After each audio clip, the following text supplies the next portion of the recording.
네, 안녕하십니까. 대학생을 위한 필수 교양. 오늘은 바로 여러분과 함께하는 논리적 글쓰기 중에서도 바로 말하기 영역을 다뤄보도록 하겠습니다. 아시다시피, 글쓰기를 한다와 말하기를 한다는 다른 개념이죠. 일상에서도 어떤 사람들은 글을 잘 쓰는데 말은 좀 아쉬운 사람이 있을 것이고, 또 어떤 사람들은 말은 정말 청산유수처럼 하는데 글쓰기 능력이 떨어지는 사람들도 있을 겁니다. 분명히 일상에서의 말하기는 그러한 차이가 확연하게 나는 경우가 많은데요. 논리적이라는 단어를 앞에 붙이면 접근 방식은 조금 달라질 수밖에 없죠. 왜냐하면 논리적 말하기가 바로 베이스의 논리적 글쓰기를 포함시키고 있기 때문입니다. 여러분이 접근해야 될 말하기 역시 마찬가지입니다. 단순히 일반적으로 친구들과 자연스러운 말하기를 연습하는 것이 아니라 학술적인 측면에서 혹은 수업 발표에서 아니면 다른 측면에서 내가 어떻게 조금 더 체계적으로 조금 더 논리적으로 말을 할 수 있는가, 이 측면은 논리적 글쓰기를 베이스로 깔고 접근하는 방법이 꼭 필요하다는 것이죠. 그렇기 때문에 기존에 글을 쓸 때 혹은 글의 구조를 잡을 때를 말하기로 옮겨오는 방식이 필요한 것입니다. 그렇다고 해서 모든 게 동일한 건 아닙니다. 말하기에도 여러 가지 스킬이 있고 접근 방식이 있고 효과적으로 나타낼 수 있는 여러 요소들이 있기 마련이겠죠. 그래서 여러분들과 함께하는 이 논리적 말하기 부분은 어떻게 진행을 할 거냐? 바로 여러분의 실질적으로 대학생 여러분들에게 필요한 말하는 수업 발표에 대한 효과적인 프레젠테이션을 목적으로 진행해 보고자 합니다. 자, 이해하셨습니까? 그럼 지금부터 한번 시작해 보도록 하죠.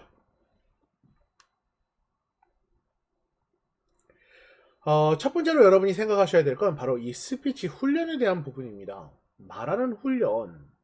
대부분 학생들이 이 말하는 훈련을 따로 하지 않는 경우가 많아요. 아니면 이 말 자체에만 너무 집중을 해서 한다라고 할까요? 그 전달력이라든가 아니면 들리는 그런 부분에만 초점을 맞추는 경우가 많습니다. 물론 그 부분도 매우 중요하다라고 볼 수 있죠. 하지만 논리적 말하기, 그 글쓰기를 기초로 베이스로 깔고 들어가는 논리적 말하기는 구조적인 측면도 같이 고려할 필요가 있습니다. 여러분이 생각하시는 것 외로 이러한 말하기는 단순한 개인의 관계에서 국한되는 게 아니라 거의 모든 측면에서 요구가 될 수밖에 없어요. 대표적인 게 바로 이런 것들이겠죠. 바로 스피치를 통한 발표. 수업에서 지금 계속해서 변해가는 수업에서 적어도 여러분들 온라인이든 오프라인이든 간에 수업에서 어느 정도 발표가 진행이 되죠. 특히 팀별 발표라든가 개별 발표에 대한 측면은 수업에서 성적을 내는 데 있어서 매우 중요한 요인이 됩니다. 특히 타인에게 각인을 시킨다. 그 타인이라는 건 바로 교수겠죠. 그 각인을 시킬 수 있는 중요한 포인트고, 내가 이 부분을 얼만큼 알고 있는지에 대한 측면을 나타내는 기준이 되기도 해요. 쉽게 말하면 약간 이렇습니다. 과제도 되게 중요하죠. 일반적인 보고서 같은 경우에 글쓰기를 기반으로 한 보고서 같은 경우에는 매우 중요하긴 하나, 이 내용만 봤을 때 정말 이 부분을 정확하게 이해하고 있는지, 모든 부분이 표절이나 출처 표기에서 자유로운지, 이런 것들에 대한 의구심이 들 수밖에 없어요. 반면에 말한다라는 것은 다른 얘기로 치면 여러분이 전달할 내용 이외에도 제가 거기서 추가적인 질문이라든가 추가적인 의사소통 과정을 통해서 진짜로 아는 무언가를 확인할 수 있게 된다는 거죠. 그렇기 때문에 스피치를 통한 발표라는 것이 매우 중요하고, 특히 여러분들이 알아야 될 부분도 바로 여기에 포인트가 있다는 걸 기억해 줄 필요가 있습니다. 두 번째는 면접이에요. 면접 같은 경우엔 사람을 평가하는 방법이죠. 분명히 기존에 있는 이력서라든가 자기소개서라는 부분이 있을 겁니다. 하지만 그 단계, 일정한 그 단계를 거치고 나면 무조건 면접이라는 평가 단계를 거치게 됩니다. 왜냐? 확인이 필요하니까요. 이건 조금 전에 말씀드렸던 발표에서의 깊이와도 일맥상통하는 말이에요. 학생이 이 부분에서 얼만큼의 명확성과 진실함을 갖고 있는가는 그냥 말하기로는 접근하기가 힘들죠. 일반적인 측면의 발표보다 훨씬 더 깊이 있는 글쓰기를 넘어서는 측면에 있어서의 말하기 과정이 필요하고, 그것을 보통 면접이라고 말을 할 수 있습니다. 세 번째는 일상에서의 관계. 친구 관계가 될 수도 있고요. 연애 관계가 될 수도 있을 거예요. 이게 적당한 예시인지는 모르겠는데 저도 친한 친구들이 있거든요. 친한 친구들과 이야기를 하다 보면 그 중에 한 명 친구가 꼭 무슨 말을 할 때 맥을 끊는 친구가 있어요. 그래서 친구들이 아직도 나이가 이렇게 들었는데도 아직도 그거 갖고 막 놀리는 경우가 좀 있는데, 뭐냐면 한참 어떤 이야기를 하고 있는데 너무 진지하게 들어간다거나 너무 갑자기 딴 얘기를 한다던가, 하여튼 의사소통에서 자연스러운 스무스하게 흘러가는 게 없다라는 거죠. 이건 연애에도 마찬가지 아니겠습니까? 단순한 말하기가 어떤 관계를 맺는 대상자에게 발표나 면접처럼 접근할 필요는 없지만, 자연스럽게 말하기 위한, 혹은 내가 말하고자 하는 말을 최대한으로 그 효과를 극대화하기 위한 이러한 방법 정도는 알아볼 필요가 있겠죠. 그래서 여러분은 이러한 오해를 하지 않으셨으면 좋겠어요. 첫 번째는 뭐냐면, 첫 번째는 바로 스피치가 타고나는 거라는 오해는 하지 않으셨으면 좋겠습니다. 스피치는 타고나는 것이다. 물론 말을 잘하는 사람들이 있긴 해요. 우리가 지금 어느 시점에서 봤을 때. 근데 처음부터 타고났느냐? 그건 아니라고 저는 확신합니다. 멀리 갈 필요도 없어요. 저만 보셔도 됩니다. 보통 이제 제가 말을 할 때 이렇게 정확하게 들리기 위해서 쓰는 발성이나 전달법 같은 게 있는데요. 저희 어머니께서는 아직도 이런 얘기를 하실 때가 있어요. 뭐냐면, 너처럼 발음이 좋지 않은 아이가 어떻게 강의를 하냐. 약간 이렇게 말씀하실 때가 있습니다. 어렸을 때의 기억이겠죠. 하지만 훈련을 통해서, 연습을 통해서 충분히 변화시킬 수 있다 라는 걸 기억을 해주시기 바랍니다. 두 번째는 바로 그렇기 때문에 이런 훈련하면 발전한다 라는 인식을 갖고 여러분이 훈련의 자세를 갖고 가셔야 된다는 겁니다. 그렇기 때문에. 자, 절 따라와 주시기 바랍니다. 이 논리적 말하기의 방법을 여러분이 하나하나 적용하실 수 있으면 여러분은 어디 가서도 말하는 데 있어서 부담을 훨씬 더 덜어버릴 수 있고, 누가 보더라도 좋은 화술을 갖고 있는 사람으로 인정받으실 수 있을 겁니다. 이렇게 여러분이 스피치를 훈련하면 어떻게 변하느냐? 결국 수업 발표를 통한 A+ 학점, 가장 중요한 부분이겠죠. 구직 면접을 통한, 온라인이 됐던 오프라인이 됐던 마찬가지입니다. 취업 성공, 자신감 있는 연애 및 관계 형성. 이 측면은 생각하는 것보다 중요해요. 제가 일반 기업의 신입사원 강의나 이런 것들을 많이 진행하다 보면 관계 형성에 매우 어려움을 겪는 사람들이 많더라고요. 요새 이런 사건도 되게 많죠. 뭐냐면 사귀었다 헤어진 다음에 그 화를 못 이겨서 뭐 여러 가지 문제가 생긴다던가, 아니면 다른 측면에 있어서 사람을 만나는 오프라인 만남보다 온라인 만남을 훨씬 더 지향한다거나, 이런 문제들이 발생하고 있어요. 그러니까 이걸 꼭 문제라고 말하기는 어렵고, 이제 뭐 취향일 수도 있겠지만, 다른 측면으로 보면 기성세대와의 차이, 혹은 기존 세대에서 갖고 있는 조직화된 측면의 공동체에 들어가기 위해선 이러한 관계 형성 방식이라든가 말하는 방식이 꼭 필요하다는 걸 인지할 필요가 있습니다. 쉽지 않아요. 갑자기 생기는 게 아닙니다. 시도를 하셔야 되시고 필요성을 느껴야만 하는 것입니다. 그래서 여러분이 이 스피치 훈련을 통해서 이렇게 접근을 해주시면 좋을 것 같습니다. 자, 그래서 저희가 이제 스피치 훈련을 한번 해볼 건데요. 스피치 훈련을 할 때는 크게 이제 세 가지를 기준으로 접근을 할 겁니다. 제가 스피치 훈련을 시킬 때 가장 그런 문제가 되는 게 뭔지를 학생들에게 설문을 통해서 좀 확인을 해봤어요. 그랬더니 제일 어려워하는 게 바로 떨림이라고 하더라고요. 너무 긴장이 되고 떨립니다 라고 말하는 걸 많이 들었습니다. 자, 하지만 이 떨림이라는 걸 극복하는 게 매우 중요하겠죠. 그럼 떨림을 극복한 상황에서는 뭐가 필요하냐? 두 번째, 나만의 브랜드가 필요합니다. 이 브랜드라는 건 단순히 무슨 상호명을 의미하는 게 아니라 여러분만의 특출난 무언가예요. 그러니까 당신만의 발표 혹은 스피치의 특성이죠. 말하는 방식을 보면 그 각각에 대해서 전문가들이 접근하는 방식에 차이가 있습니다. 그러니까 그런 것들을 맨 처음에는 연습 단계로 쓰셔도 좋지만, 결국은 내가 가장 잘 적용할 수 있는 방법을 찾아야겠죠. 세 번째는 시대와 세대와 대상자의 변화에 따른 발전입니다. 이건 글쓰기에서 다뤘던 내용과 비슷해요. 독자에 따라서, 독자의 지식 수준에 따라서 맞춤형으로 글을 써야 된다라고 말씀을 드렸었습니다. 대상자, 이 말하기는 그게 훨씬 더 극단화될 수 있죠. 왜냐하면 듣는 사람에 따라서, 해석하는 사람에 따라서 전혀 다르게 받아들일 수 있으니까요. 글이라는 건 쓰여져 있는 글을 해석하면서 곱씹으면서 그 의미를 파악할 수 있지만, 말이라는 건 한번 들리고 나면 사라지게 됩니다. 그렇기 때문에 그러한 측면에서 지속적인 측면의 업그레이드, 맞춤형 커스터마이징, 이러한 발전이 필요하다는 것이죠. 훈련 방법 자체는 여러 가지 측면으로 접근할 수 있을 겁니다. 하지만 제가 이제 알려드리는 방법은 첫 번째, 이렇게 할 수 있을 거예요. 떨림을 극복하기 위한 자신감 형성 방법. 여러분만의 스피치를 위한 브랜드 스피치 방법. 그 다음에 지속적 발전을 위한 업그레이드 디자인. 디자인이라는 건 단순히 파워포인트 디자인을 의미하는 게 아니라 여러분의 보이스부터 시작해서 스피치 디자인을 의미하는 겁니다. 이러한 방법을 여러분에게 지금부터 알려드리도록 하겠습니다.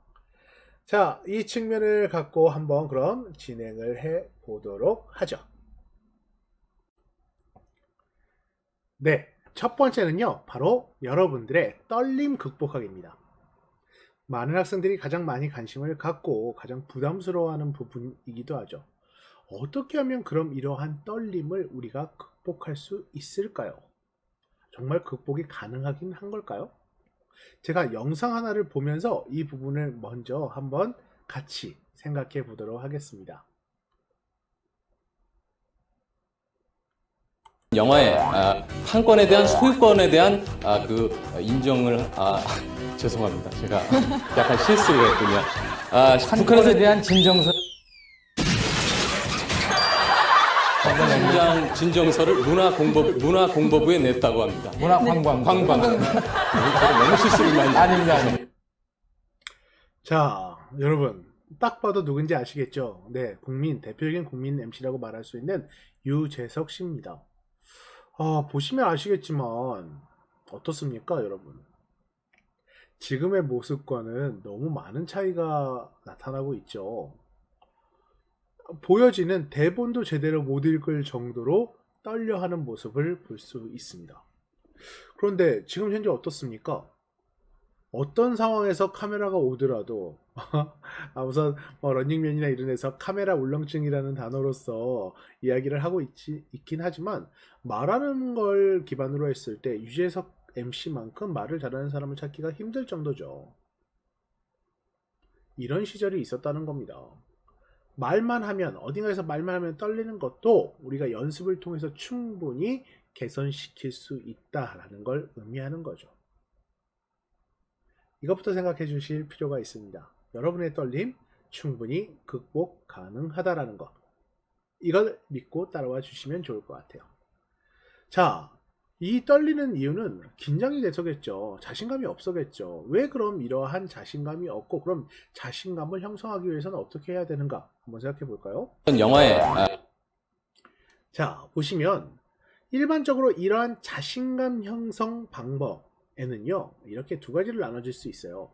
근자감이 있고 자신감이 있을 겁니다. 근자감과 자신감의 차이는 근거가 있느냐 혹은 없느냐의 문제겠죠. 없더라도 있으면 되게 듣기에는 자신감이 있어 보여 라고 하는 경우가 꽤 있습니다. 그럼 그런 사람들은 뭐냐? 그런 사람들은 일반적으로 사기꾼이라고 부르죠. 어떤 측면에서도 마찬가지예요. 수업에서도 마찬가지입니다. 여러분들은 실질적인 자신감을 갖고 발표를 하셔야 되는데, 대부분 많은 학생들이 그 자신감, 이 근거 없이 근자감만을 갖고 접근하는 경우가 많아요. 특히 수업 발표에서는 이런 것들이 되게 중요합니다. 왜냐하면 그 근거를 물어볼 거거든요. 제가 평가하는 사람이요. 어떤 학생이 발표를 했을 때 어떠한 자신감 있게 말하는 방식, 단순히 그 스킬에서만 보는 게 아니라 그 내부에 있는 그 근거를 확인하겠다는 겁니다. 자신감의 원천을 갖는다는 건 아니에요. 그게 어떤 의미냐면 바로 여러분들의 근거의 그 기반, 가장 기초적인 게 무엇이냐부터 우리가 한번 생각해 볼 필요가 있다는 거죠. 근거는 기본적으로 지식과 훈련을 기반으로 형성이 될 수밖에 없습니다. 지식과 훈련. 내가 무언가에 대해서 아는 걸 이야기할 때 자신감이 생기게 된다는 거죠. 이 지식이 최우선이에요. 여러분, 왜 교수가 질문을 했을 때 여러분 당황하거나 떨릴까요? 여러분이 잘 모르니까요. 그게 최우선입니다. 반면에 여러분이 너무너무 잘 알고 있는 것들이 있어요.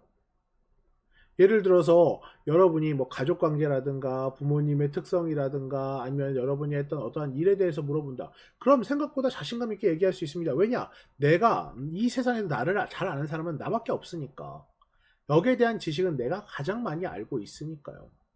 물론 개인적인 측면의 긴장이나 이런 것들 때문에 떨리는 경우도 있어요. 하지만 그건 훈련으로서 반복으로서 대체가 가능합니다.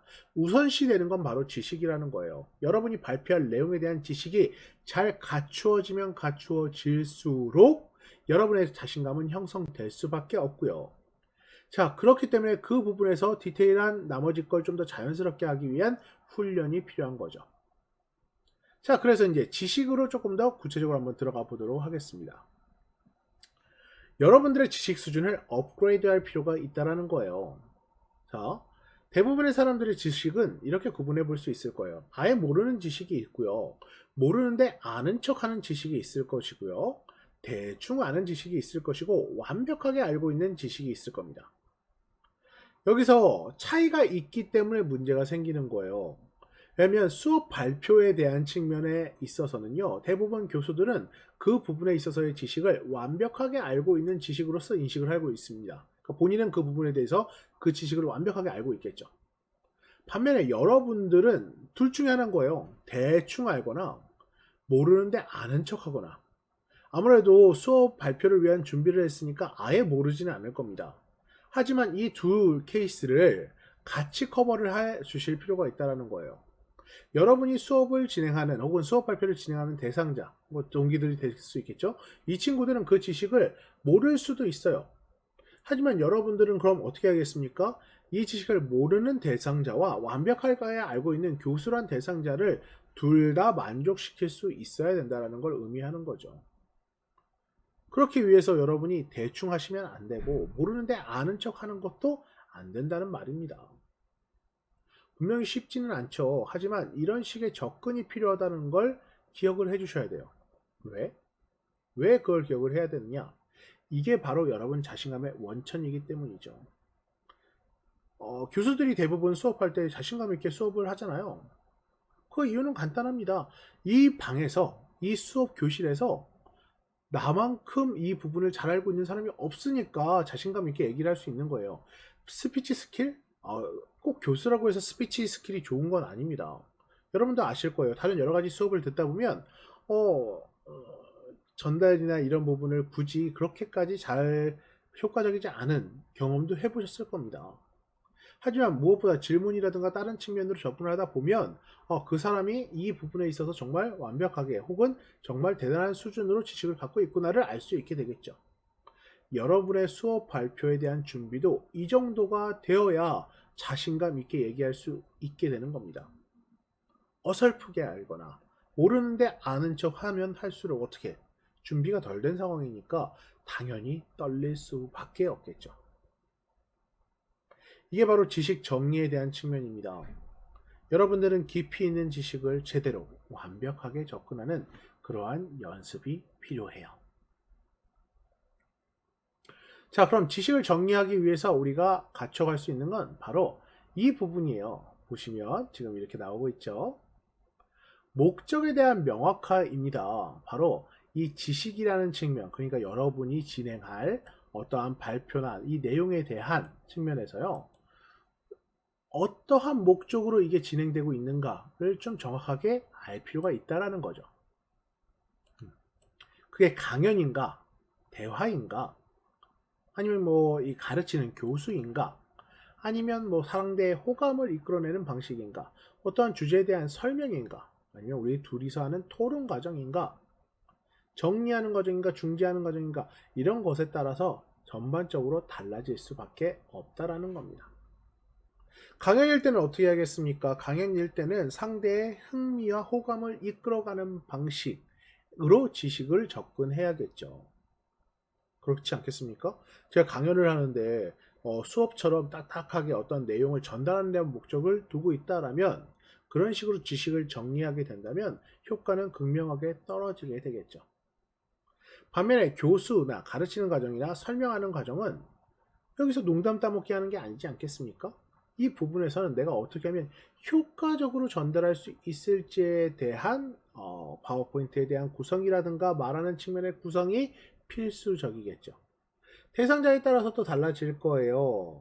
쉽게 얘기하면 교수나 설명을 할 때는 대상자의 지적 수준이 어느 정도 되느냐에 따라 접근 방식이 달라질 수밖에 없겠죠. 듣는 학생들이 여기에 대해서 전혀 잘 모르는 상황이라면 그걸 쉽게 풀어낼 수 있어야 될 것이에요. 설명도 마찬가지죠. 우리가 어떠한 설명서, 글로 된 걸 한번 살펴볼까요? 설명서 같은 경우에 이걸 한번 생각해 보면 그림으로 나와 있잖아요. 그걸 다 말로 표현을 한다. 오른쪽 왼쪽 부분 위에서 5cm 밑에 어떠한 연결고리가 있는데 그걸 이렇게 연결을 하고 뭐하고 이렇게 설명하는 것보다는 그림이나 표현으로서 하는 게 더 좋으니까 설명서가 이렇게 이미지화 되어 있는 것입니다. 교수도 마찬가지겠죠. 파워포인트는 시각적 자료이기 때문에 이러한 지식을 전달할 때는 시각적인 측면의 목적, 이 전달에 대한 측면을 명확할 필요가 있을 거예요.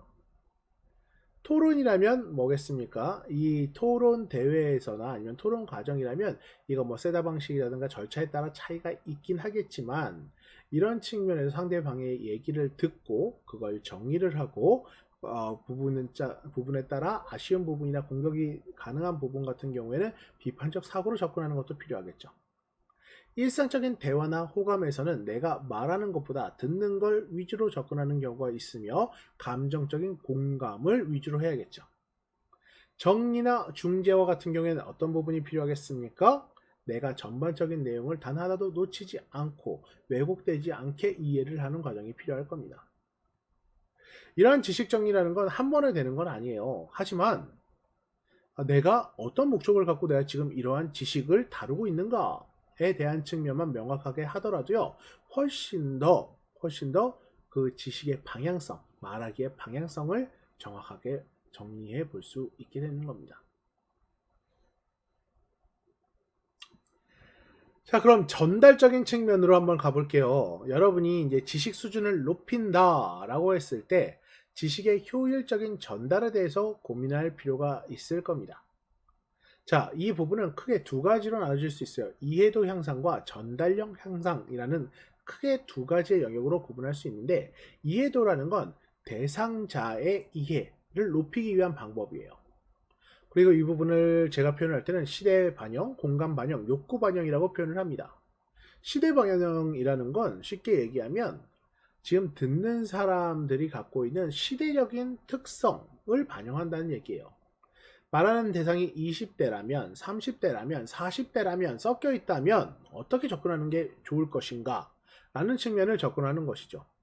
만약 여러분 같은 대학생을 기준으로 한다면 대학생들이 갖고 있는 고민은 취업이라든가 연애라든가 학점이라든가 이런 식의 예시라든가 사례를 기반으로 접근했을 때 훨씬 더 와닿게 된다는 거죠. 시대적인 측면에서 추가적으로 4차 산업혁명이라든가 이런 것들을 기반으로 접근을 해야겠죠. 공감도 마찬가지겠죠. 이 듣는 사람들과 같이 공감할 수 있는 내용으로 접근을 하는 게 좋다라는 겁니다. 역으로 한번 가볼까요? 만약 20대 사람들에게 어떠한 교수나 설명이나 강연을 하게 되는데 말하기를 이렇게 하게 되는데 제가 예시를 1950년대 예시를 들고 있어요. 막 6.25 시대 때는 어땠습니다. 그럼 어떻게 됐습니까? 그럼 꼰대 소리 듣는 거죠. 뭔가 나 때는 말이야 약간 이렇게 되는 겁니다. 대상자에 맞는 이야기를 해야 되지 않겠습니까? 보통 우리가 세대 차가 많이 나는 사람들과 말하기가 힘든 이유는 바로 이런 시대적인 측면의 특성과 공감적인 측면의 특성을 반영을 못하기 때문입니다. 세 번째는 욕구에 대한 반영이에요. 욕구에 대한 반영, 이게 어떻게 보면 제일 어려운데요. 대부분의 수업 발표를 듣는 사람들은 그냥 이 시간이 지나가길 바라지 어떠한 측면에 있어서 욕구가 드러나 있지 않기 때문입니다. 그렇기 때문에 이해도를 향상시키기 위해선 이 욕구를 직접적으로 제한하는 것도 필요해요.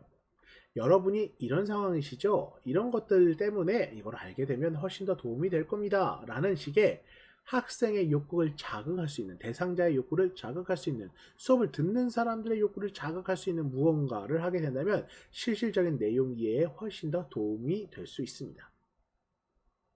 두 번째는 바로 전달력에 대한 향상이에요. 전달력은 무엇이겠습니까? 바로 이 스킬, 말하는 스킬과도 관련이 돼 있겠죠.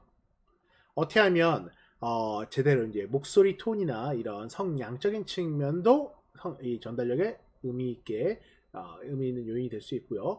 문장을 어떻게 끊어 읽느냐, 그 다음에 가장 적절한 어휘를 어떻게 쓰느냐, 이런 것들도 바로 다 전달력 향상에 도움이 되는 것입니다. 그래서 단순히 지식 정리뿐만 아니라 지식의 효율적인 전달까지를 여러분이 고려할 수 있었을 때 어떻게 자신감 있는 말하기가 가능하다는 걸 기억을 해주시면 좋을 것 같네요. 자, 정리해 보도록 하겠습니다. 발표에 대한 떨림은 자신감의 형성으로부터 시작이 됩니다. 근자감과 자신감은 근거의 유무에 따르게 됩니다. 여러분은 자신감 형성을 위해 지식의 업그레이드, 어떻게 가능한 한 완벽하게 말할 수 있을 정도의 지식의 업그레이드가 필요하다는 것. 스피치의 목적은 명확하게, 내용은 구조화를 통해서 정리할 필요가 있겠죠. 목적에 대한 건 내가 지금 어떠한 목적으로 지금 이 스피치를 하고 있는가, 그럼 거기에 따른 내용 구조화는 어떻게 해야 되는가를 고민해 볼 필요가 있을 겁니다. 마지막으로 지식의 효율적 전달을 위한 이해도와 전달력이 필요하다는 걸 기억을 해 주시기 바랍니다. 자, 그럼 여러분, 떨림 극복을 위한 논리적 말하기, 오늘 수업은 여기까지 하도록 하겠습니다. 수고 많으셨습니다. 감사합니다.